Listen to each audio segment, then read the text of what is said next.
The world of form. Most people want freedom on some level from their own perceived limitations, and almost all of us have our own perceived limitations. Even if you are very wealthy, you will have your own set of perceived limitations, whether it be a house, a huge big house that you've had to have a wall built around, or a bodyguard that has to go with you when you're shopping. They will be your own perceived limitations in your life, and you would feel that you would want freedom from that.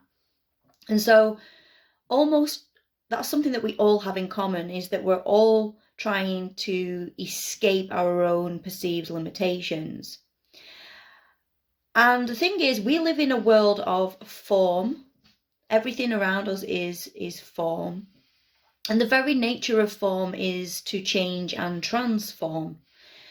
And so when we attach ourselves, our identity with form, and by this I mean, say you buy a brand new car and you drive it home, you're like, look at my new car, and you've created an association there that this car is on some level you. And then a week later, somebody accidentally scratches that car and makes a really big mess. Well, you're not going to be very happy, because you've identified that car on some level as you, and that would feel like a personal attack on you. The ego, which is sometimes known as edging God out, is the thought process part of us as humans. And so the very nature of the ego is to keep you bound to form by association. And so the human emotions that we have through the five senses, as long as we operate on the level of association to form through the ego, through our thought processes of attachment, then we're always going to be disappointed, angry, unhappy. And that can happen to us like that. Something small could happen, and it can really hurt you on some level because of your association to the form side of it. And on some level, this could be a small thing, or it could be something like really big in your life, like losing a loved one. And so I'm not saying that if I lost somebody close to me, I wouldn't be upset. But what I am saying is that when we realize how everything is form-based and its very nature is to change and transform, and we can't get away from that the only thing that you can be certain of is uncertainty in life, and nothing will ever stay the same. And we all know that in 100 years, none of us will be here. And so when we surrender to the fact that the form that we are associating ourselves with isn't actually us, and the way that we can do that is we have to realize that we cannot be the object and the subject. And by this I mean we cannot be the thing that we're perceiving, the car, and the perceiver. You cannot be both things. And that goes for everything that you have a thought process about. If you think about it, in your own mind, there's a talker, and then there's the responder, the listener.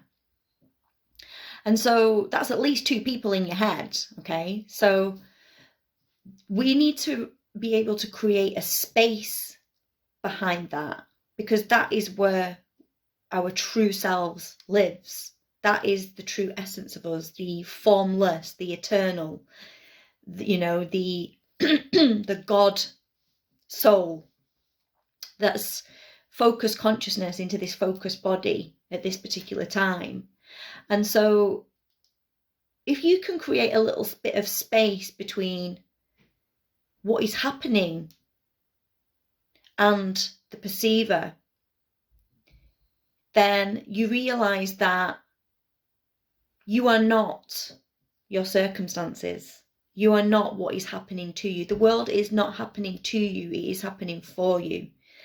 And so then when your car does become in an accident or become scratched, and the ego, the thoughts creep in and say, oh my God, I've only just bought this car. This is a brand new car. It's my car. That is ego. And actually the true nature of you is the observer in the background. And so when you become aware of your thoughts, you realize that you cannot be both your thoughts and the observer of the thoughts, because that would be two different things. And therefore, you realize that your thoughts are not actually you. They're the ego-based part of you that's been created through your conditioned self, through your experiences, through your learned behavior, through your environment, through your conditioning, through your education. But actually the observer in the background is not bothered either way if the car's been scratched. It's just observing everything around. It's the whiteboard. It's the true essence of us. And so when you can become connected to that part of yourself, you realize that actually life is really good and everything is new and amazing, and you don't have to react to your circumstances. You can respond. There's a space between what is happening and where you are. You are the whiteboard. You are the observer. You're the essence in the background. And the more you can connect to that, the more freedom you'll feel in your life. Freedom doesn't come from having money or having nice things, although I'm not saying you shouldn't strive for those things. It's nice to have beautiful form around you, and why shouldn't we have that? But I'm just saying, do not become so attached to things by association that when that changes or transforms, which it will inevitably do, that it's going to have a really negative effect on you and your emotions. The more you can separate yourself from things, the happier you'll be and the more freedom you'll feel, no matter what your circumstances are. Have a great day.